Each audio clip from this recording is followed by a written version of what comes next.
ராவணா பார்வையாளர்கள், தமிழ் உறவுகள் மற்றும் ராவணா நல விரும்பிகளுக்கு வணக்கம். சிறிய இடைவேளைக்கு பிறகு மீண்டும் உங்களோடு. முக்கியமான நகர்வுகள் பரபரப்பாக போயிட்டுருக்கு. டெல்லியிலிருந்து முதலமைச்சர் ஜோசப் விஜய் அவர்கள் திரும்பி இருக்கின்றார். எதற்காக இந்த டெல்லி பயணம்? ஏன் அவசரமாக திரும்பி வந்தார்? திட்டமிட்டபடி அந்த குறிப்பிட்ட நாள் இருந்தாலும் கூட முக்கியமாக ஏற்கனவே திட்டமிட்ட முக்கிய தலைவர்களை சந்திக்காமல் திரும்பிய காரணம் என்ன? இது ஒரு பேசுபொருளாக மாறி இருக்கிறது. பிரதமர் அவர்களிடம் 10 நிமிடம் டைம் பேசியிருக்கிறாங்க. 10 நிமிஷத்தில் சில நிமிடங்கள் மட்டும்தான் இவர் பேசியிருக்கிறாரு. முக்கியமான கோரிக்கைகள் தமிழ்நாட்டுக்கு என்ன அப்படின்றத கொடுத்துருக்குறாங்க. அதே போல் நிதித்துறை அமைச்சராக இருக்கக்கூடிய நிர்மலா சீதாராமன் அந்த அம்மையார் அவர்களை சந்தித்து பேசியிருக்கிறாங்க. குறிப்பாக மத்திய அரசினுடைய பள்ளிகள் இங்கே தமிழ்நாட்டுக்கு வரணும் அப்படின்ற கோரிக்கையை வச்சிருக்கிறாரு. இது ஏற்கனவே மிக பெரும் ஒரு சர்ச்சையை கிளப்பிய ஒரு விடயம்தான். மத்திய அரசு பள்ளி என்பது இந்தி சமஸ்கிருத திணிப்பது, அது ஆர்எஸ்எஸ் பின்னணியில் இயங்கக்கூடிய பள்ளியாக மாற்றப்படலாம் அப்படின்னு சொல்லிட்டு ஏற்கனவே இருந்த திராவிட கட்சிகள் தொடர்ச்சியாக அதை எதிர்ப்பு தெரிவிச்சுக்கிட்டே இருந்தது. அந்த பள்ளிகளைத்தான் அனுமதி தமிழ்நாட்டில் நீங்கள் தொடங்கணும்னு இவர் வழியே முதலமைச்சர் போய் கேட்டுக்கிட்டு இருக்கிறாரு. இதற்கு காங்கிரஸ் கூட்டணியாக இருக்கக்கூடிய திமுக கூட்டணியில் இருந்த அதே டீம் தான், காங்கிரஸ், கம்யூனிஸ்டுகள், வெளியிலிருந்து ஆதரவு தரதா சொல்லிக்கக்கூடிய கம்யூனிஸ்ட் கட்சி, விடுதலை சிறுத்தைகள் என்ன பதிலை சொல்ல போகிறார் என்ற கேள்வி இருக்கிறது. இந்த பள்ளிகள் வருவதால் என்ன நடக்கும்னா, இந்தி அங்கே பாடமொழியாக இருக்கும். 3வது பாடமொழியாக இந்தி இருக்கும். கட்டாயம் இந்தி எல்லா பள்ளியிலும் இருக்கும். மாவட்டத்துக்கு ஒரு பள்ளி, மத்திய அரசினுடைய அந்த பள்ளி அப்படின்னு 2 விதமாக ஒன்று பேசப்படுகிறது. இந்த மத்திய அரசினுடைய பள்ளி மாவட்டத்துக்கு ஒன்றுன்றப்ப மிக குறைந்த கட்டணத்தில் உயர்ந்த படிப்பு, மற்றொரு மொழியை கலந்து கற்றுக்கலாம் அப்படின்றது இருக்குது. இந்தி குறிப்பாக இது கூடாது, இந்தி திணிப்பாக மாறும் அப்படின்று ஒரு பெரிய வாதம் வைக்கப்படுகிறது. இப்போ இந்த தரப்பில் என்ன கேட்குறாங்க அப்படின்னா, திமுக அவங்க சார்ந்த ஆட்கள் எல்லாம் ஏற்கனவே சிபிஎஸ்இ பள்ளி, மத்திய அரசு பாடத்திட்டத்தில் நடத்திட்டு இருக்கிற பள்ளிகள் எக்கச்சக்கமாக இருக்குது. ஒரு 3000க்கு குறையாத பள்ளிகள் தமிழ்நாட்டில் அப்படின்னு சொல்கிறாங்க. எல்லா பள்ளிகளிலும் கட்டாயம் இந்தி அதில் இருக்குது. இப்போ அந்த பள்ளிகளில் பணம் கொடுத்து படிச்சுக்கிட்டு இருக்கிறாங்க நிறைய பேர், 2 மடங்கு கட்டணம். இப்போ அந்த வசதியாக இருக்கிற பிள்ளைகள் மட்டும் பணம் கொடுத்து அங்கே இந்தி உள்ளிட்ட எல்லா மொழியும் படிச்சுக்கிறப்ப, பாடங்கள் நல்ல பாடங்கள் எடுத்துக்கிறப்ப, அதற்கு இணையாக இன்னும் கூடுதலாக அரசு கட்டணத்தில் மத்திய அரசு பள்ளி வர்றது மட்டும் ஏன் தடுக்கிறாங்க? ஏழை எளிய மக்கள் அந்த பள்ளியில் போய் படித்து விடக்கூடாது, அவர்கள் பள்ளி மட்டும் இந்தியில் நடத்திக்கலாம், அவங்க பிள்ளைகள் வசதியான பிள்ளைகள்லாம் பள்ளி படிச்சுக்கலாம், இது இல்லையா அப்படின்றது 2 தரப்பான விவாதம் இங்கே ஏற்கனவே ஓடி இருக்கிறது. இந்த நிலையில தான் முதல்வர் விஜய் இதை கேட்டுட்டு வந்திருக்கிறதா சொல்ல வராங்க. குறிப்பாக அங்கே சோனியா காந்தி அவர்களையும் ராகுல் காந்தி அவர்களையும் இன்னும் எதிர்க்கட்சி தலைவர்கள் சில பேர் சந்தித்து பேசுவதாக அவருடைய திட்டமிடல் இருந்தது. என்ன நடந்ததுன்னா, பிரதமர் மோடி அவர்களை சந்தித்து விட்டு தமிழ்நாடு அரசு இல்லத்தில் அவர் தங்கியிருக்கும்போது முக்கியமான பிரதமர் அலுவலகத்தினுடைய அதிகாரி ஒருத்தர் சந்தித்திருக்கிறார். மிக முக்கியத்துவம் வாய்ந்த ஒரு அதிகாரின்னு சொல்கிறாங்க. என்ன விடயங்கள் பேசுனாங்க தெரியல, ஒரு 20 நிமிடம் பேசியிருக்கிறாங்க. அதுக்கு பிறகு மற்றதெல்லாம் கேன்சல் பண்ணிவிட்டு நேராக புறப்பட்டு இங்கே சேர்ந்துருக்கிறாரு. என்ன அங்கே பேசப்பட்டது, என்ன ஏது, அடுத்தது என்ன அப்படின்றதெல்லாம் தெரியாது. முதலமைச்சருடைய அடுத்த கட்ட நடவடிக்கைகள் என்ன என்பதை பொறுத்து இந்த விடயங்கள்லாம் இருக்கும். 2வது, ஆட்சி பொறுப்புக்கு அவர் முதல்வராக அது வெற்றி பெற்றதிலிருந்து இன்றோடு பார்த்தால் மிகச்சரியாக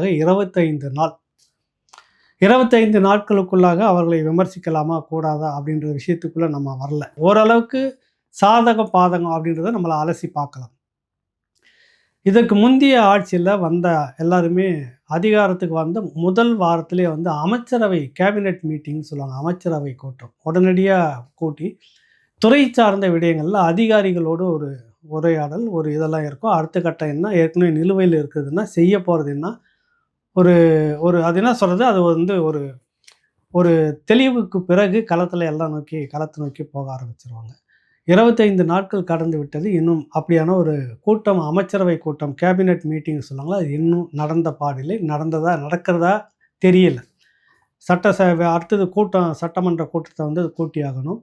அதுவும் என்ன ஏது என்றது இருக்குது. அதுக்கு முன்பாக நிறைய விடயங்கள் தயாராக வேண்டியது இருக்கிறது. இதெல்லாம் ஒரு செட்பேக். அடுத்தது என்ன சொல்ல வராங்கன்னா, தூய ஆட்சி, தீய சக்தி, திமுக தீய சக்தி, அந்த அதிகாரிகள் மட்டும் எல்லாம் சேர்ந்து மிக பெரும் ஊழல். ஆட்சியில் அதிகாரத்தில் இருக்கிறவங்க மட்டும் ஊழல் இருக்க மாட்டாங்க, துணை போகிற அதிகாரிகளும் ஊழலுக்கு உடனே இதுதான் இருக்கு. இல்லைன்னா அதிகாரிகளுக்கு தெரியாமல் அவங்க ஊழல் யாரும் செய்துட்டு பார்க்க முடியாது. இப்போ நான் அமைச்சராக வந்துட்டேன், எனக்கு அந்த துறையில் எந்த துறை எவ்வளோ பட்ஜெட் ஒதுக்குறாங்க, எவ்வளோ பண்ண முடியும், எவ்வளோ பர்சன்டேஜ் எடுக்க முடியுன்றதெல்லாம் எனக்கு யார் அதிகாரிகள் சொல்லி தானே தெரிய முடியும். அப்போ அந்த அதிகாரிகளுடைய மாற்றம் இல்லாமல் நான் தூய ஆட்சி தருவேன் அப்படின்னு விஜய் வந்து இப்போ சொல்லியிருக்கிறது எந்த விதத்தில் ஏற்புடையது? வாக்களித்த மக்களுக்கு இது ஏற்புடையதான்ற கேள்வி பொது விவாதத்தில் இன்னும் ஊடகம் எதுவும் விவாதிக்கல. வந்து பார்த்தீங்கன்னா, சிஎம் செக்ரட்டரியாக சிஎம் முதலமைச்சருடைய தனிச் செயலாளராக 4 பேர் நியமிக்கப்பட்டிருக்கிறார்கள். 4 பேரும் கடந்த திமுக ஆட்சியில செல்வாக்காக இருந்த அப்போதைய தலைமைச் செயலாளர் உள்ளிட்ட முதலமைச்சருடைய செயலாளர்களாக இருந்தவர்களுடைய நெருக்கத்தில் நல்ல பதவிகளோடு இருந்தவர்கள் தான் வந்திருந்தாங்கன்னு ஏற்கனவே ராவணாவில் பதிவு செய்து வச்சுருக்கோம். அந்த 4 அதிகாரிகளை வச்சுக்கிட்டு நீங்கள் வெள்ளை அறிக்கை தயாரிக்கணும்னா எப்படி தயாரிக்க முடியும்? இப்போ மக்களுக்கு நீங்கள் வெள்ளை அறிக்கை கொடுக்குறதா சொல்லிப்பீங்க, எப்படி கொடுக்க முடியும்? ஒன்று, கடந்த ஆட்சியில் யாரெல்லாம் அதிகாரத்தில் தலைமை செயலகத்தில் இருந்து கொண்டு கோலோச்சினார்களோ அதே அதிகாரிகளை இப்பொழுது நீங்கள் போட்டு வச்சுருக்கீங்க. கடந்த முறை ஒரு துறை கொடுத்துருந்தாங்க அப்படின்னா, இந்த முறை பார்த்தீங்கன்னா 3 துறை. ஒரே ஒரு உதாரணம் குமரகுருபரன் ஐஏஎஸ். கடந்த முறை சென்னை மாநகராட்சி கார்ப்பரேஷனில் போட்டிருந்தாங்க. அதுக்கு முன்னாடி முதலமைச்சருடைய இதில் வந்து இருந்தார். இந்த முறை பார்த்தீங்கன்னா ரொம்ப பதிவுத்துறை, அடுத்தது வந்து வரித்துறை, வருவாய் வரித்துறை, அதுக்கு அடுத்தது வந்து பார்த்தீங்கன்னா இப்படி ஒரு 3 செல்வாக்கான துறைகளை வந்து அவர்கிட்ட இந்த முறை கொடுத்துருக்குது இந்த அரசு. இதெல்லாம் எப்படின்னு தெரியல. கடந்த முறை அதிகமாக குற்றம் சாட்டியது சென்னை போலீஸ் கமிஷனராக இருந்த அருண். அந்த அருண் மீது அவர் இருக்கும் வரை தேர்தல் வந்து சரியாக நடக்காது. இந்த அரசுக்கு சார்பாக போவார். அவர் இருக்கிற வரைக்கும் தப்பு நடக்கும். அவர் தூக்கி எங்கன்னா அசாம் பக்கம் போடுங்கன்னு பேசினவர் தான் ஆதவ அர்ஜுனா. ஏன்னா இந்த முறை வந்து பார்த்தீங்கன்னா உங்களுக்கு அவர் வந்து இந்த விஜிலன்ஸ் அண்ட் ஆன்டி கரப்ஷன் லஞ்ச ஊழல் தடுப்பு பிரிவுக்கு ரொம்ப முக்கியத்துவம் வாய்ந்த இதில் உச்ச பொறுப்பில் வந்து உட்காராரு. இதெல்லாம் எப்படி அப்படின்ற கேள்வி பரவலாக இருக்கிறது. அவர் மீது சமீபத்தில் வந்து ஒரு விசாரணை வந்தது. நீதிமன்றம் கூப்பிட்டு விசாரித்தது. அவர் தரப்பில் ஒரு பதிலை சொல்கிறாரு. இது வரைக்கும் என்னுடைய சர்வீஸ் அளவில் நீங்கள் எடுத்து பார்த்தீங்கன்னாக்கா, சர்வீஸ் புக்குன்னு ஒவ்வொருத்தருக்கும் இருக்குல்ல, அது பதிவேடுகளை பார்க்கும்போது என் மீது எந்த விதமான ஒரு துளி குற்றச்சாட்டும் இல்லை. நேர்மையாகத்தான் இருந்திருக்கிறேன். காவல்துறை மீது சொல்லப்படுகிற அந்த அதிகாரிகள் மீது சொல்லப்படுகிற குற்றச்சாட்டுகளுக்கு விளக்கம் கொடுக்கவோ அல்லது நடவடிக்கை எடுக்கவோ போதிய கட்டமைப்பு காவல்துறையில் இல்லை.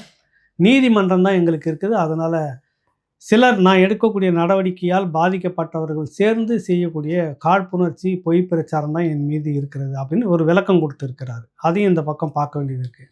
எது எப்படி இருந்தாலும் இந்த தாவேக ஆட்சியால் கடந்த முறை விமர்சனத்துக்கு உட்பட்ட அதிகாரி அவர் எப்படி முக்கிய பதவி, அதே போல் கடந்த ஆட்சியில் யாரெல்லாம் மிக முக்கிய துறைகளில் இருந்து செல்வாக்காக இருந்து இந்த ஊழல் முறைகேடுக்கு அமைச்சர்கள் நடந்ததுன்னு சொல்லக்கூடிய துறைகளில் அதிகாரியாக இருந்தவர்கள் இப்பொழுதும் குறைந்தது ஒரு 15லிருந்து 20 அதிகாரிகள் இருக்கிறார்கள். தலைமைச் செயலகத்திலே 10-15 ஆண்டுகளாக இருந்துட்டாங்க. நீங்கள் ஒரு நல்ல ஆட்சியை தரணுன்னா அந்த மாதிரி அதிகாரிகளை தூக்கி வெளியில் அனுப்பணும் முதல்ல. அதை விட ஆக்கப்பூர்வமாக, துடிப்பாக, இன்னும் அறிவார்ந்த இதில் செயல்படக்கூடிய நிறைய பேர் இருக்கிறாங்க. புது ரத்தமாக உள்ளே கொண்டு வந்து தலைமைச் செயலகத்தில் வந்து வைக்கணும். அதை விட்டுட்டு பழைய அதிகாரிகளை இங்கே இருக்கிறவங்கள தூக்கி அங்கே இருக்கிறவங்கள தூக்கி அங்கே, அதே பதவி, அதே செல்வாக்கு, அதே ஊழல் முறைகேடு அதை தான் தொடரும். எதுவுமே மாறுற மாதிரி தெரியலையே. நீங்கள் திமுகவில் அந்த 5 வருஷம் சரி அவங்க கூட இருந்து ஊழல் முறைகேடுன்னு நீங்கள் குற்றச்சாட்டு சொல்கிறப்ப கூட இருந்த அதே கட்சிகளை கொண்டு வந்து இங்கே கூட்டணியில் வந்து வச்சுக்கிட்டீங்க. எப்படி தண்ணி தெளித்து அவங்கள உங்கள் கூட்டணியில் வச்சுட்டோன்னே தூய ஆட்களாக மாறிடுறாங்களா? காங்கிரஸு, கம்யூனிஸ்ட்டுகள், விடுதலை சிறுத்தைகள் இவர்களெல்லாம் சேர்ந்து இருக்கும்போது தானே திமுக தவறு செய்தது அது தூய ஆட்சி கிடையாது, தீய சக்தின்னு நீங்கள் தானே சொல்லிட்டு இருந்தீங்க. அந்த தீய சக்தியோட ஒரு அங்கமாக இருந்தவர்களை கொண்டு வந்து நீங்கள் ஒட்டி வச்சுக்கிட்டு இல்லை இதெல்லாம் தூய சக்தியாக மாறிடும்னா எப்படி? ஆக அந்த கூட்டணியில் இருந்தவர்கள் அப்படியே ஒரு பேக்கேஜ் இங்கே கொண்டுட்டு வரீங்க. அதே அதிகாரிகளை திரும்ப எடுக்கிறீங்க. உங்களுடைய நோக்கம் என்ன ஒன்றுமே புரியல. நீங்கள் குறிப்பாக வந்து அதிகமாக கவனம் வைப்பது அதிமுகவை சுத்தமாக சிதைச்சு அங்கே இருக்கக்கூடிய நிர்வாகிகளை எடுத்துக்கிட்டு இந்த கட்சியை வந்து நம்ம மேலே கொண்டுட்டு போயிடணும் அப்படின்றத பார்க்குறாங்க. இது எம்ஜிஆர் கட்சி, இதுதான் உண்மையாக, இது வேற எந்த கட்சியும் இல்லை. தாவேக என்பது இன்னொரு அதிமுக. எம்ஜிஆருடைய விசுவாசிகள் எல்லாம் இங்கே தான் வந்துடுவாங்க, இன்னும் கூடிய விரைவில் இது எல்லாமே அதிமுக நிர்வாகிகள் எல்லாம் இங்கே வந்துடுவாங்க அப்படின்னு சொல்கிறீங்க. ஆனால் திமுகவை எதுவும் நீங்கள் செய்யலை. அப்போ ஏதோ ஒரு அஜெண்டா உங்களுக்கு திமுகவை விட்டுறணும், ஒன்றும் செய்யக்கூடாது. அதிமுகவை முழுக்க இந்த பக்கம் கொண்டுட்டு வந்துடணும். அடுத்து உங்களுடைய குறி எங்கே இருக்குது அப்படின்னு பார்த்தீங்கன்னாக்கா, என்டிகேவுடைய எஞ்சி இருக்கக்கூடிய இளைஞர்கள் அந்த மிக பெரும் ஒரு பட்டாளம் அந்த பக்கத்தில் இருக்குது. இவ்வளவு இழந்த பிறகும் எல்லா கட்சிகளும் மிக பெரும் அளவில் பண செலவு பண்ணிட்டு இருக்கிறப்பவே செய்தும் கூட மிகப்பெரிய சேதாரத்தை சந்திச்சிருக்குது. ஆனால் நாம் தமிழர் கட்சி இவ்வளவு செலவுகளுக்கு மத்தியில் ஒரு ஒரு பெரிய சேதாரம் சரி பாதி இடத்துல வந்து நிற்கிறாங்க. திமுகவை ஒப்பிடும்போது, அதிமுகவை ஒப்பிடும்போது இந்த கூட்டணி இங்கே போய் சேர்ந்துருக்கிறாங்கல்ல, காங்கிரஸ், விசிக, கம்யூனிஸ்டுகள் இவர்களை ஒப்பிடும்போது எல்லோரும் ஒரு பெரும் தொகையை செலவு செய்துவிட்டு இழப்புகளை ரொம்ப கூடவே எடுத்திருக்கிறாங்க. ஆனால் என்டிகே அந்த அளவுக்கு இழப்பில்லை அவங்கள ஒப்பிடும்போது. இப்போ இதை என்ன செய்யணும் அப்படின்ற ஒரு முக்கிய நோக்கம் தாவேகாவுக்கு இருப்பதாக எனக்கு படுகிறது. இந்த நாம் தமிழர் கட்சி இன்னும் அந்த பழைய நினைப்பிலேயே தாவேகாவை வந்துட்டு பார்க்குற பார்வை, இனிமேல் பார்க்குற பார்வை வேறையாக இருக்கும். இப்போ இதை எப்படியாவது முடிச்சிட்டோம்னா ஒரே ஒரு தடைக்கல்லாக இருப்பது நாம் தமிழர் கட்சி. இது எப்படியாவது முடிச்சிடணும். அப்போ அதுக்கு ஏற்ப சில அதிகாரிகளை கொண்டு வரணும் அப்படின்ற பேச்சுவார்த்தை ஓடிக்கிட்டு இருக்கிறதாகவும் சொல்ல வராங்க. ஏற்கனவே சர்ச்சை நாம் தமிழர் கட்சியும் அந்த அதிகாரிகளுக்கும் ஒரு பெரிய சர்ச்சையாக ஓடிக்கிட்டு இருந்தது. வருண் அப்படிங்கிற ஐபிஎஸ் அதிகாரி, அவரை மீண்டும் ஒரு பதவிக்கு இங்கே கொண்டுட்டு வர்றதுக்கு ஏற்பாடு பண்ணுறாங்க. அப்புறம் திமுகவுக்கும் தாவேகாவுக்கும் என்ன வேறுபாடு இருக்குது சொல்லுங்கள்? ஒரு வேறுபாடும் இல்லை, சம்மந்தமே இல்லை. ரெட் ஜெயின் அந்த ரெட் ஜெயின் கம்பெனி இருக்குது, உதயநிதி தான். உதயநிதியினுடைய நிழல் அப்படின்னு சொல்லக்கூடிய ஒரு விஐபியை ஆதவ ரெட்டி போய் பார்க்குறாரு தனியாக. வழியே தேடி போய் அவர்கிட்ட பார்க்குறாரு. எதுக்கு பார்க்குறாரு, என்னத்துக்கு பார்க்குறாரு, இந்த கேள்விகள்லாம் இருக்குது. தாவேகா மீது ஒரு குற்றச்சாட்டாகவே வைக்கிறேன் அப்படின்லாம் சொல்ல வரல. உண்மையில் நான் சில விடயங்கள் வந்துட்டு அவங்க சொல்லியிருக்கிறாங்க, அது எப்படி எந்த அளவுக்கு நடைமுறைப்படுத்துவாங்க அப்படின்றதெல்லாம் தெரியல. சில விடயங்களை பார்த்தோன்னா அம்மா உணவகத்து மேம்படுத்தப்பட்டதாக சொல்ல வரணுன்றாங்க. கல்வித்துறை மந்திரி நீங்கள் போயிட்டு பார்க்குறப்ப இந்த காலை உணவு மதிய உணவுன்றதில் சரியானவர்கள் சாப்பிட்டு இருக்கிறாங்களா, எத்தனை லட்சம் பேர் கணக்காட்டியிருப்பாங்க, அத்தனை லட்சம் மாணவர்கள் இருக்கிறாங்களா அப்படின்னு ஒரு ஆய்வுக்கு உட்படுத்துறதா சொல்கிறார். உண்மையில் ஆய்வுக்கு உட்படுத்தி அதில் நிறைய ஊழல் முறைகேடு நடந்திருந்தால் நடவடிக்கை எடுக்கணும். எல்லாம் விரைவில் நீங்கள் தொடங்கணும். அப்போ தான் உங்கள் மேலே மக்கள் நம்பிக்கை வரும். பேசிட்டே போகக்கூடாது. 2021 திமுக ஆட்சி வந்தவுடன் அவர்கள் சொன்னது என்ன தெரியுங்களா உங்களுக்கு? நிலக்கரி இறக்குமதியில் 2000 டன் நிலக்கரி காணவில்லை, கணக்கிலே இல்லை. 2 லட்சம் டன்னுன்னு நினைக்கிறேன். அது எத்தனை ஆயிரம் கோடி அப்படின்ற கணக்கு இருக்குதுல்ல, கணக்கிலே இல்லைங்க. துறைமுகத்தில் வச்சுருந்தது, அது குடலில் வச்சுருந்தது. இப்போ 2000 டன் நிலக்கரி காணலை, நடவடிக்கை எடுக்கப்படும்னு சொன்னாங்க. 2026 முடிஞ்சு ஆட்சியும் முடிஞ்சு போச்சு, ஒரு நடவடிக்கை எடுத்ததா இல்லை. அதிமுக மேலே குற்றம் சொன்னது திமுக அரசு. நீங்களும் அப்படி இருந்து விடக்கூடாது தாவேகா. மாணவர்கள் கணக்கெடுங்க, சாப்பாட்டு கணக்கு இது வரைக்கும் எவ்வளோ கொடுத்துருக்காங்கன்னு பாருங்கள். ஊழல் முறைகேடு நடந்திருந்தால் நடவடிக்கை எடுத்துருங்க. சட்டம் ஒழுங்கு விடயத்தில் கடந்த ஆட்சியிலேருந்து இப்போ பார்க்குறீங்கன்னா ஒன்று கூட மாறவே இல்லை. 25 நாட்களுக்குள்ளாக கிட்டத்தட்ட 31 கொலைகள் நடந்திருக்கிறது. பாலியல் வல்லுறவு 3 நடந்திருக்கிறது. சட்டம் ஒழுங்கு பிரச்சனை மிக மோசமாக இருக்குது. போதை என்பது இன்னும் கூடுதலாகவே இருக்கிறது. அதே போதை கலாச்சாரம் ஒன்று கூட குறைஞ்சதாக இல்லை. 717 மதுபான கடைகள் நாங்கள் வந்த உடனே மூடிட்டோம் அப்படின்னு இந்த ரீல்ஸ் மயக்கத்திலே ஒன்றும் இருக்கிறாங்க. ஒரு முறை அடி வாங்கலாம், 2வது முறை அடி வாங்க மாட்டாங்க. அந்த விழிப்புணர்வு மக்களுக்கு வந்துடும், எல்லாருக்குமே வந்துடும். நீங்கள் ரீல்ஸ்லேயே எடுத்து போட்டு சாதித்ததாக சொல்லக்கூடிய பல இடங்கள் இன்றைக்கும் சாராயம் விற்றுக்கிட்டு தான் இருக்காங்க. டாக்டர் அன்புமணி ராமதாஸ் சொல்கிறாரு, 717 மதுபான கடைகள் மூடப்பட்டதாக சொன்னதில் இன்னும் இயங்கி கொண்டிருப்பதாக சொல்லப்படுகிறதுன்றார். தவிர்த்து நீங்கள் வேறு புது கடைகளை வேறு எங்கேயாவது திறந்திருக்கிறீங்களா என்னன்றது தெரியல. வெளிப்படையாக இல்லை. 717 கடைகள் மூடப்பட்டது அப்படின்னா எந்தெந்த இடத்தில் இருந்த கடைகள் மூடப்பட்ட இன்றைக்கி கொண்டு வரலாமே, ஃபோட்டோ எடுத்து இந்த தெரு இந்த முகவரி இந்த இடத்துல இருந்ததுன்னு ஒரு பட்டியல் வெளியிடுங்க. அதெல்லாம் நடைமுறையில் இருக்கிறதெல்லாம் அந்த பகுதி மக்கள் உடனே வெளியில் சொல்லிட போகிறாங்க. இதில் ஏன் வெளிப்படைத்தன்மை இல்லை? மூடன் தான் சொல்கிறது சும்மா கணக்கா, ரீலா அது அப்படின்ற கேள்வி இதில்க்குள்ளே இருக்குது. இப்படி பல விடயங்களில் வெளிப்படைத்தன்மையாக இல்லை. நீங்கள் கோயிலுக்கு போகிறீங்க, காசு வாங்கிக்கிட்டு இருக்கிறாங்க தரகர்கள் அப்படின்னு சொல்லிட்டு இன்றைக்கி இந்து அறநிலையத்துறையினுடைய உதவியாளர்கிட்டேயே லஞ்சம் கேட்டதாக திருச்செந்தூர் கோயில் ஊழியரும் அர்ச்சகரும் சஸ்பெண்ட் செய்யப்பட்டிருக்கிறார்கள். இது ஒன்றும் புதுசு இல்லையே. அங்கே பல லட்சம் கோடிகள் பணத்தை காணோம். அதுக்கான வழி நீங்கள் ஒன்றும் தேடலை, அதுக்கான ஆய்வு கமிட்டியும் ஒன்றும் போடலை. எத்தனை லட்சம் இங்கே ராவணா வலையொலியிலே திரிசக்தியார் பேசியிருக்கிறார். கிட்டத்தட்ட 2000 கிலோ 3000 கிலோ தங்கம் நகை கணக்கில் இல்லை அப்படின்னு சொல்ல வராங்க. கணக்கில் இல்லையா, காணவில்லையா அப்படின்ற ஒரு சர்ச்சை போயிட்டுருக்குது. இது ஒண்ணு மட்டும் தான். இன்னும் எக்கச்சக்கமான கோயில் நிலங்கள் வந்து யார்கிட்ட இருக்கு? எப்படி இருக்குது? எப்படி குடுக்கப்பட்டது குத்தக? இதெல்லாம் வெளிப்படையா கணக்குல எடுக்கணும். உங்களுக்கு ஒண்ணும் தெரியல. 0ல இருந்துகிட்டு, சும்மா போய் அர்ச்சகரு அங்க வந்து ரூ. 1000 இது காலங்காலமா நடந்துகிட்டு தான் இருக்கு. எல்லா கோயில்களிலுமே அங்க வேற விதமா நடந்துக்கிட்டு தான் இருக்கு. அங்கன்னு ஒரு பெரிய டீம் இருக்கும். அவங்க வந்து வாங்கிக்கிட்டு நேரா உள்ள போய் அர்ச்சகர சீக்கிரமா முடிச்சு கொண்டு வந்து வெளிய விடுவாங்க. குறிப்பிட்ட தொகைய வாங்கிக்குவாங்க. இது எல்லா கோயில்லுமே இருக்குது. எல்லா கோயில்கள்லுமே இருக்குது. திருப்பதி மட்டும் அது விதிவிலக்குன்னு சொல்லலாம். அந்த மாரி உங்களால கொண்டு வர முடியாது. ஏன்னா மேல் மட்டத்திலிருந்து கீழ் மட்டம் வரைக்கும் இங்க ஊழல், முறைகேடு கட்டாயம் நடந்துகிட்டு இருக்குது. அப்ப இந்து அறநிலையத்துறை என்ன செய்யணுமோ அத விட்டுவிட்டு போய் ஊழியர்கள வந்து நீங்க பெருக்கல, அதனால அவங்க மேல நடவடிக்கை, கோயில்ல காசு வாங்குறாங்கன்றதெல்லாம் மக்களை வந்து ஏதோ இவங்கலாம் நேர்மையா வேலை செய்றாங்க அப்படின்ற மாரி காட்டுவதற்காக இருக்கு அப்படின்ற மாரி தான் தோணுது. ஆக்கப்பூர்வமா எதுவுமே இதுல இல்ல.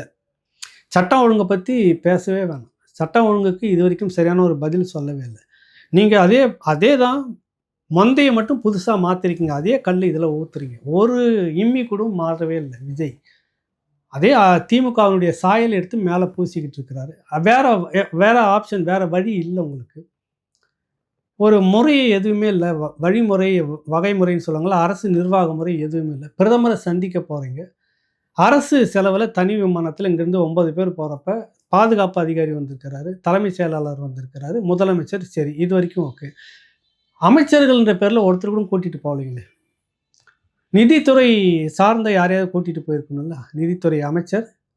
இது வழக்கமா நடக்கிறது தானே. எப்படி உங்களுக்கு தெரியாம போகுது? சம்மந்தப்பட்டவங்க எல்லாருமே மூத்த பத்திரிக்கையாளர், பத்திரிக்கை ஆசிரியர் எனக்கெல்லாம் குரு அவரு. ஷியாம் அவர் சொல்றது. தமிழ்நாட்டுக்கு சம்மந்தம் இல்லாத 9 பேர் பட்டியல் விமான டிக்கெட் பேர்ல இருக்குது. எல்லாருமே தொழிலதிபர். இவர்களோடு உங்களுக்கு என்ன வேலை? முதலமைச்சர் விஜய்க்கு என்ன வேலை? என்ன நடந்துகிட்டு இருக்குது? டெல்லியில நீங்க போனீங்க, பிரதமர பார்த்தீங்க. சரி. இவர்களுக்கு அவங்க என்ன வேலை? மோடி எப்படி அதானி, அம்பானிய வந்து வச்சு நடத்திட்டு இருக்கிறாரோ, அதே போல நீங்க நடத்திட்டு இருக்கீங்களான்ற கேள்வி மக்களுக்கு வருகிறதா இல்லையா? மக்கள் சார்ந்து எதுவுமே நீங்க யோசிக்கல. இந்த பக்கம் பார்த்தீங்கன்னா, பரந்தூர் விமான நிலையம் அது ரத்து செய்யப்பட்டது அப்படின்னு ஒரு செய்தி வருது. போட்டிருந்தாங்க. சக பத்திரிக்கையாளர் கூட அத பத்தி எழுதியிருந்தாங்க. நான் மேலிடம் வரைக்கும் செக் பண்றேன். அப்படியான ஒரு ப்ராசஸ் இதுவரைக்கும் இல்ல. அதற்குள்ளாகவே அந்த 1700 ஏக்கர் கைப்பற்றப்பட்ட இடத்துல வந்துட்டு தொழிற்சாலை என்ன தொழிற்சாலை அமைக்கலாம்? தொழில் உற்பத்திக்கு எப்படி பண்ணலாம்? ஒரு மாற்று தொழிற்சாலைகள் கொண்டு வரதுக்கு என்ன? இப்படி யோசிக்கிறாங்க அந்த அரசுன்னு நீங்க ஒரு அட்வான்ஸா ஒண்ணு உருவாக்குறீங்க. புரியுதுல்ல உங்களுக்கு? எது வந்தாலும் அது அடி. அந்த இடத்துல விவசாயம்னா விவசாயமா இருக்கணும். அந்த இடத்த அந்த மக்கள்கிட்டயே குடுங்க. விவசாயம் பண்ணட்டும். இல்லையா ஒரு அரசு வேளாண் பண்ணைய உருவாக்குங்க. விவசாயத்த அந்த 1700 ஏக்கர்ல நீங்க முழுக்க முழுக்க விளையும் பூமி அது. அங்க போயிட்டு நீங்க தொழிற்சாலை ஏற்கனவே இருக்கிற தொழிற்சாலைகள் என்ன நிலையில இருக்குது? அது ஏன் நலிஞ்சு போயிட்டு இருக்குது? ஏன் இங்க பெரும் முதலாளிகள், பெரும் தொழிற்சாலைகள் காலி பண்ணிட்டு பக்கத்துல இங்கேருந்து நான் பலமுறை ராவணால பேசியிருக்கேன். இப்படி இந்த மூச்சு புடிச்சுட்டு ஓடுனா ஆந்திரா எல்லை. ஸ்ரீராம் சொல்லிட்டு ஒரு ஏரியா. தொழிற்சாலை முழுக்க முழுக்க பிரைவேட் பண்ணியிருக்காங்க. 10, 15 கிராமங்கள் சேர்ந்த ஏரியா அது. நீர்நிலைகளாகவே இருக்கிறது. ரசாயன சம்மந்தப்பட்ட தொழிற்சாலைகளுக்கு அனுமதி இல்ல.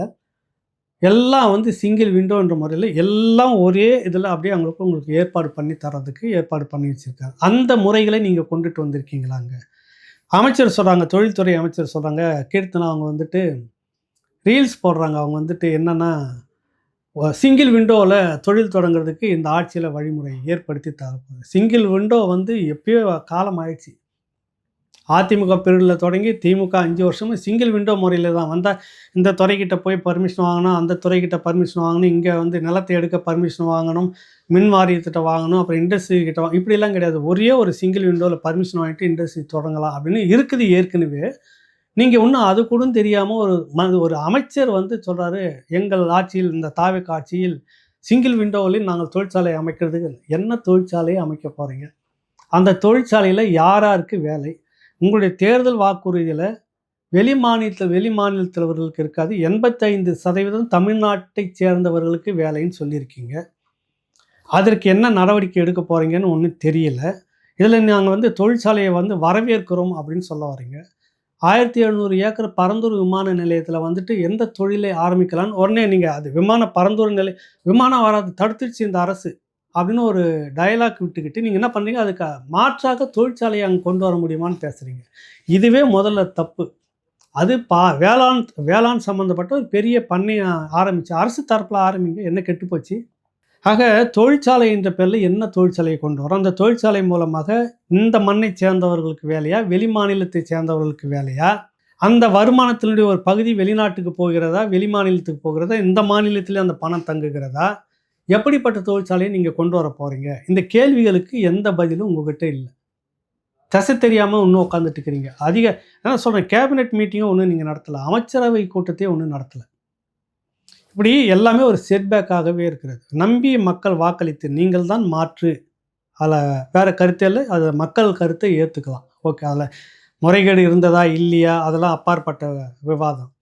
மக்கள் தீர்ப்பு இப்படி இருக்கிறது சரி, மக்கள் இந்த விஷயம் கொடுத்துருக்காங்க, விஜய் வந்தால் இதெல்லாம் சரி பண்ணுவார். எதை சரி செய்கிறீங்க நீங்கள்? சட்டம் ஒழுங்கு இன்னும் அதே இருக்குது. பாலியல் குற்றம் இன்னும் அதுலேயே நடந்துக்கிட்டு இருக்கிறது. ஒரு விடயத்தில் செய்திருக்கீங்க, கடந்த 10 மாதமாக கவின் ஆணவ கொலை நடந்ததில் அவங்களுடைய அந்த குடும்பத்தை சேர்ந்தவங்க, ஏற்கனவே அந்த பையன் அவங்க அப்பா 2 பேருமே கைது செய்திருந்தாங்க. அவங்க அம்மாவும் காவல்துறையை சேர்ந்தவங்க. தலைமறைவு என்ற பேரில் வேடிக்கை பார்த்துக்கிட்டு தான் இருந்தது திமுக அரசு. இப்போ கைது செய்யப்பட்டிருக்காங்க, சிபிசிஐடி மூலமாக கைது. நீதிமன்ற நெருக்கடியும் ஒரு காரணம் அதுக்கு. ஏன்னா பாராட்டலாம். ஆனால் இது நிரந்தரமாக இப்படி ஒரு ஆணவ கொலை நடக்காதுன்றதுக்கான திட்டம், ஒரு அறிவிப்பு வந்து இந்நேரம் கொடுத்துருக்கலாமே, ஒரு கடும் சட்டத்தை கொண்டு வந்திருக்கலாமே. ஏற்கனவே இதற்கென்று ஒரு தனி சட்டம் கொண்டு வர வேண்டும் என்று விடுதலை சிறுத்தைகளுடைய தலைவர் தோழர் திருமாவளவன் பல முறை திமுக அரசுகிட்ட கோரிக்கை வைத்திருந்தார். திமுக அரசுக்கு வெளியிலிருந்து தான் நீங்கள் ஆதரவு கொடுத்துக்கிட்டு இருந்தீங்க, கன்சிடர் பண்ணவில்லை, அவங்களே ஆட்சி செய்துக்கிட்டு இருந்தாங்க. இப்போ நீங்கள் ஆட்சியில் பங்கு, உங்களுக்கு ஒரு அமைச்சரவை கொடுத்துருக்குறாங்க.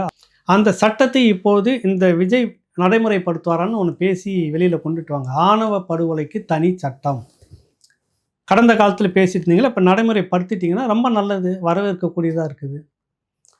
அடுத்தது இந்த ஒரு விஷயம் சொல்லிட்டு இருக்கிறாங்க, 8 பேருக்கு தலித் சமூகத்தை சேர்ந்த 8 பேருக்கு வந்து அமைச்சரவை கொடுத்துருக்கு. வரவேற்கக்கூடியது தான், மறுக்கலை. 8 பேரில் 3 மொழி, அதை மாற்று மொழியினர் இருக்கட்டும், 4 பேருக்கு கொடுத்துருங்க. ஒரு நல்ல துறை, பதிவுத்துறையும் இன்னும் உயர்கல்வித்துறையும் இதில் கொடுத்துருக்கீங்க. வரவேற்க வேண்டிய விஷயம். இதெல்லாம் உண்மையிலேயே சமூக நீதியில் தான் வருது, இல்லைன்னு மறுக்கலை. ஆனால் அவர்களை சுதந்திரமாக செயல்பட விடுவார்களா அப்படின்ற கேள்வி இருக்கிறது. அந்த 4 அமைச்சர்களையும் இதுக்கு முன்னாடி திராவிட மாடல் ஆட்சியில் அதிகமாக போனால் ஆதி திராவிட நலத்துறை, அப்புறமா தான் இந்த தொழிலாளர் நலத்துறைன்னு ஒரு செக்யூரிட்டி வேலை மாதிரி இருக்கும். அவ்வளோதான், ஒன்றுமே இருக்குது. இண்டஸ்ட்ரி வேறு, தொழில்துறை வேறு. பெரும் முதலாளிகள் வந்து தொழிலை தொடங்குறதுக்கு இன்வெஸ்ட் பண்ணுறது, அதில் பல ஆயிரம் பல லட்சம் கோடி டர்ன் ஓவர் இடம் அது, அதுக்கெல்லாம் போட மாட்டாங்க. பதிவுத்துறை, வருவாய்த்துறை இப்படிலாம் போட மாட்டாங்க. ஆனால் இந்த முறை வந்து பதிவுத்துறைக்கு போட்டிருக்காங்க. வரவேற்கக்கூடியது. திமுக மாதிரி இல்லாமல் விஜய் இப்படி செய்தது பாராட்டுக்குரியது. ஆனால் அவர்கள் சுதந்திரமாக செயல்படுவார்களா? பள்ளி கல்வித்துறையும் சரி, அதுவும் பட்டியல் சமூகத்துக்கிட்ட தான் இருக்குது. உயர்கல்வித்துறையும் சரி, அதுவும் பட்டியல் சமூகத்துக்கிட்ட தான் இருக்குது. துணைவேந்தர்கள் நீண்ட நெடிய காலமாக முறைப்படியாகவே பட்டியலில் இருக்கும்போது, லிஸ்ட்டில் இருக்கும்போது அட்டவணை பிரிவினருக்கு ஒரு முக்கியத்துவம் இல்லை. இப்போ நீங்கள் வந்துட்டீங்க, 4 பேரை கொடுத்ததா சொல்லிட்டீங்க. உயர்கல்வி, பள்ளிக்கல்வி 2மே அந்த சமூகத்தை சார்ந்தவர்கள்னு சொல்லியிருக்கீங்க. விஜய் இந்த பெருமையை தேடிக்கிறாரு, வாழ்த்துக்கள். ஆனால் துணைவேந்தர் எத்தனை பல்கலைக்கழகத்தில் எத்தனை துணைவேந்தருக்கு அட்டவணை பிரிவினரில் கொடுக்க போகிறீங்கன்ற கேள்வி இருக்குது. திமுக கொடுத்துச்சா அப்படின்லாம் கேட்கக்கூடாது. திமுக கொடுக்கவில்லை என்றதாக அது தீய சக்தியாக இருந்தது. நீங்கள் மாற்று சக்தியாக இருந்தீங்க, நல்ல சக்தியாக இருந்தீங்க, மக்கள் உங்களை தேர்ந்தெடுத்திருக்காங்க. நீங்கள் திமுக ஆட்சியில் இருந்துச்சு அப்படின்ற பல்லவியே பாடக்கூடாது. இது வந்து ஒரு சாதகமான விஷயம், நீங்கள் இத்தனை பேர் கொடுத்துருக்கிறது. ஆனால் அவர்கள் சரியாக இயங்க விடுவீர்களான்ற ஒரு கேள்வி இருக்குது. அப்புறம் வந்து வழக்கம் போல் ஒரே ஒரு செக்டார்னு நீங்கள் சொல்லியிருந்தீங்க, அது இல்லை. இப்போதும் உங்கள் விமானத்தில் வந்ததிலே பவர் செக்டார் தான். ஒரு அமைச்சர் இல்லை, ஒரு அரசு துறை செயலாளர் இல்லை. வந்திருந்த 9 பேர் என்ன பட்டியல், எல்லாருமே இந்த மண்ணுக்கு சம்பந்தம் இல்லாத தொழிலதிபர்கள் அப்படின்றத சொல்லிட்டாங்க. இதில் உங்களுக்கு விக்கி வைக்கிறவர் ஒருத்தர் தனி, அவரும் அரசு செலவிலே வந்திருக்கிறாரு. ஏன்னா இங்கே ஏறும்போதும் அங்கே இறங்கும்போதும் உங்களுக்கு விக்கி சரியாக இருக்கணுமா இல்லையா, அந்த கவலை உங்களுக்கு இருக்கட்டும். ஆக இந்த மாதிரியான போக்கு இருக்குல்ல, கடும் விமர்சனத்தை ஏற்படுத்தும் உங்களுக்கு. நீங்கள் போய் அழைச்சிக்கிட்டு வர்றது, நீங்கள் தொழிலதிபர் வச்சு இந்த பவர் செக்டார் வந்து ஏன் உருவாகாமல் இருக்கும் அப்படின்னாக்கா, இந்த முதலமைச்சருடைய தனி விமானத்தில் போய் பிரதமரை சந்திச்சுட்டு வந்த பட்டியலை எடுத்து பார்த்தாவே தெரியும். இவர்களுக்கும் உங்களுக்கும் இந்த தமிழ்நாட்டுக்கும் என்ன சம்பந்தம்? பவர் செக்டார் உருவாகுதா இல்லையா? மக்கள் எல்லார்கிட்டையுமே பொது பிரச்சனைகள் எல்லாத்துக்குமே ஆதவ அர்ஜுன் மட்டுமே பேசிட்டு இருக்கிறாரு, அந்த ரெட்டி மட்டுமே பேசிட்டு இருக்கிறாரு அப்படின்றப்ப அது பவர் செக்டாராக மாறுகிறதா இல்லையா? ஜான் ஆரோக்கியசாமி ஒரு பவர் செக்டார், ஆதவ அர்ஜுனா ஒரு பவர் செக்டார், புஷி ஆனந்த் ஒரு பவர் செக்டார். நீங்கள் வந்து அந்த குடும்பத்தில் 4 இருந்துச்சுன்னு சொன்னீங்க திமுகவில். உங்ககிட்டயும் இப்போ 4க்கு மேற்பட்ட பவர் செக்டார் வந்து விடுகிறதா என்ன தெரியல. இறுதியாக ஒன்று, நீங்கள் முதலமைச்சராக இருந்துட்டீங்க, உங்கள் ஏரியாவுக்கு பாதுகாப்பு எல்லாம் ஓகே சரி. உங்கள் அப்பா அடையாறில் இருக்கக்கூடிய அந்த முக்கியமான இடத்த அந்த தெருவில் வழக்கம் போல் டீ கடைகள் இருந்தது, வழக்கம் போல் வண்டி போயிட்டு வந்துட்டு இருந்தது. இப்போ ஏன் இவ்வளோ போலீஸ் கெடுபிடி?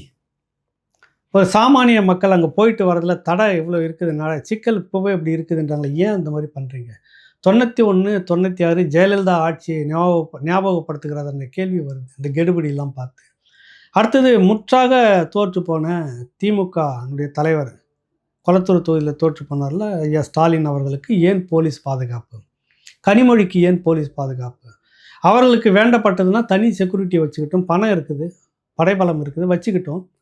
அரசு செலவில் ஏன் அதை நீங்கள் வேடிக்கை பார்த்துட்டு ஏன் கொடுத்துக்கிட்டு இருக்கீங்க? என்ன உங்களுக்கும் அவங்களுக்கும்?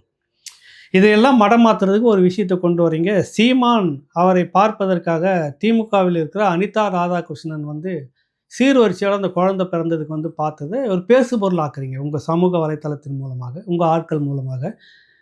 கவனிச்சுட்டு தான் 2 நாட்கள் குறிப்பாக ஆதவ் ரெட்டி நேராக போயிட்டு இந்த திமுக ரெட் ஜாயிண்ட் இருக்குல்ல, அதனுடைய உதயநிதியுடைய நிழல் அவரை சந்தித்து பேசுகிறாரு. அது பிரச்சனை இல்லையா? ஏன்னா அவங்க ஒரு இதுக்குள்ளே ஒன்றுன்னு வந்துடுவாங்க போல இருக்குது.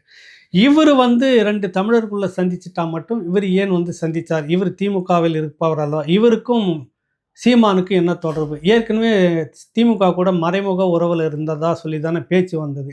இப்போ நேரடியாக வந்து இப்படி செய்கிறாங்களா மரியாதை? இவ்வளவும் நேற்று உருவாக்கப்பட்டது. ஏதோ அவங்க அப்பா கூட காளிமுத்து கூட அவர் பழகி இருக்கிறாரு, அந்த அடிப்படையில் அவர் வராரு, வந்துட்டு போகிறது. இதில் என்ன, இது என்ன ஒரு பெரிய விஷயம்? எதுவுமே இல்லை, ரகசியமாக செய்கிறதாவே செய்திருக்க முடியுமே சீமானால. ஏன் அதை வெளிப்படையாக செய்தார்? இது ஒரு பொருட்டு இல்லை, அவர் நினைச்சார் வெளிப்படையாக இதை வந்து ஒரு பேசு பொருளாக்கும். ஏன்னா இதெல்லாம் மறைக்கப்படணும். இந்த 5 ஆண்டும் திமுக எப்படி 5 ஆண்டுகளை ஓட்டியதோ இந்த 5 ஆண்டும் தாவேக அப்படி தான் ஓட்டுமா என்ற கேள்வி இப்பொழுதே தொடங்கியிருக்கிறது. தினசரி சீமானை பாருங்கள், அப்புறம் யாராவது ஒருத்தர் கொண்டு வந்து சீமானுக்கு எதிராக எதனா பேச வைக்கிறது. சீமானை இன்னும் பாருங்கள். அதிமுக பாருங்கள் சரிந்து விட்டது, அங்கேருந்து எல்லாமே வந்துட்டாங்க. உடனே திரும்ப ஏன்னா ஒரு சட்டம் ஒழுங்கு பிரச்சனை, அதை பற்றி ஒரு வாரம், இப்படியே தான் ஓடிக்கிட்டு இருக்கும். ஒரு மாற்று வருகிறதான இல்லை. வாக்களித்த மக்கள் இப்போவே கண்ணீர் விட தொடங்கியிருக்கிறாங்க. ஒசூர் பக்கத்தில் நினைக்கிறாங்க ஒரு குடிசைகள் புறம்போக்கு இடத்துல நீண்ட நெடிய காலமாக இருந்தது. திமுக ஆட்சியில் அந்த தவறை தொடர்ந்து செய்துக்கிட்டு இருந்தாங்க. அதனுடைய பெரிய அடியை வாங்கியிருக்குது திமுக. நீங்கள் வந்த இந்த 20 நாளில் ஒரு 3 நாட்களுக்கு முன்பாக 22வது நாளில் அந்த 33 குடிசைகளையும் அப்புறப்படுத்துறீங்க. கேட்டால் நீதிமன்றம் இதே தான் திமுகவும் சொன்னது. மக்களுக்கு இல்லாத இடம் எதுக்கு? அது என்ன அரசு நிலம்? மக்கள் அப்போ யார்? அரசுக்கும் மக்களுக்கும் தொடர்பு இல்லையா? அடிப்படை வீடு அவர்களுக்கு உரிமை இந்த அரசு பொறுப்பே இருக்கணுமா இல்லையா? அது நான் புறம்போக்கு இடம்னா பட்டாவை போட்டு கொடு. எங்கேருந்தோ வந்த தொழிற்சாலைக்கு பட்டாவை போட்டு எல்லாத்தையும் கொடுத்துட்டுக்கிறீங்க. எங்கேருந்தோ வந்தவனுக்கெல்லாம் பட்டாவை உடனே கொடுத்துட்றீங்க. இந்த மண்ணை சேர்ந்தவர்களுக்கு ஒரு ஏழ்மை நிலையில் இருக்கிறவங்களுக்கு, காலங்காலமாக அங்கே இருக்கிறவங்களுக்கு பட்டா இல்லை, இது புறம்போக்கு இடம், நீதிமன்றத்தின் ஆணை உடனே நடைமுறைப்படுத்தணும். எத்தனை நீதிமன்றத்தின் ஆணையை நீங்கள் நடைமுறைப்படுத்திட்டுக்கிறீங்க? இந்த அரசு, திமுக அரசும் சரி, இப்போ இருக்கிற இந்த அரசும் சரி. திமுக செய்த தவறை மீண்டும் விஜய் செய்கிறார். இது நல்லதுக்கு அல்ல. பல சாதகமான விஷயங்கள் உங்ககிட்ட இருக்குது, நல்ல முடிவாக நோக்கி சிலர் நகர்றீங்க. அது மக்கள்கிட்ட போய் உருப்படியாக சேர்ற அளவுக்கான நடவடிக்கை எடுங்க. அது சேரணும். அதை விட்டு இப்படியே நீங்கள் சுற்றிக்கிட்டு இருந்தீங்கன்னா இன்னொரு திமுக சட்டம் மட்டும்தான் நீங்கள் எடுத்து மாற்றுறீங்க, வேற ஒன்றும் இல்லை. கருப்பு சிவப்பு நிறம் மாறி இருக்குது, மஞ்சள் சிவப்பு வந்திருக்குது, அவ்வளோதான். அதே தான் நீங்கள் திரும்ப எடுத்து மாற்றிக்க, ஒரு இதுவும் இல்லை உங்ககிட்ட. அதனால் இதை நீங்கள் 25வது நாள் ஒரு பொது விமர்சனமாக மக்கள் மத்தியில் வைக்கிறேன். தாவேக தம்பிகள் அவசரப்பட்டு இதில் வந்து கீழே கமெண்ட்ஸ் போட்டு வேறு மாதிரி பண்ணிடாதீங்க. ஒரு நாகரிகமான விமர்சனம் இது. கடுமையான விமர்சனம் வந்ததுன்னா பதில் விமர்சனம் அப்படித்தான் இருக்கும். ஆட தெரியாதவனுக்கு எதுக்கு எப்படின்னு ஒரு கேள்வி கிராம பழமொழியில் இருக்குது. ஆட தெரியலன்னா கற்றுக்கிட்டு ஆடணும். இல்லை வந்தாவது கற்றுக்கணும். 25 நாட்கள் அதற்கான அறிகுறி எதுவுமே இல்லை அப்படின்றது தான் அந்த பதிவு. மீண்டும் ஒரு நிகழ்ச்சியில் சந்திப்போம். நன்றி, வணக்கம்.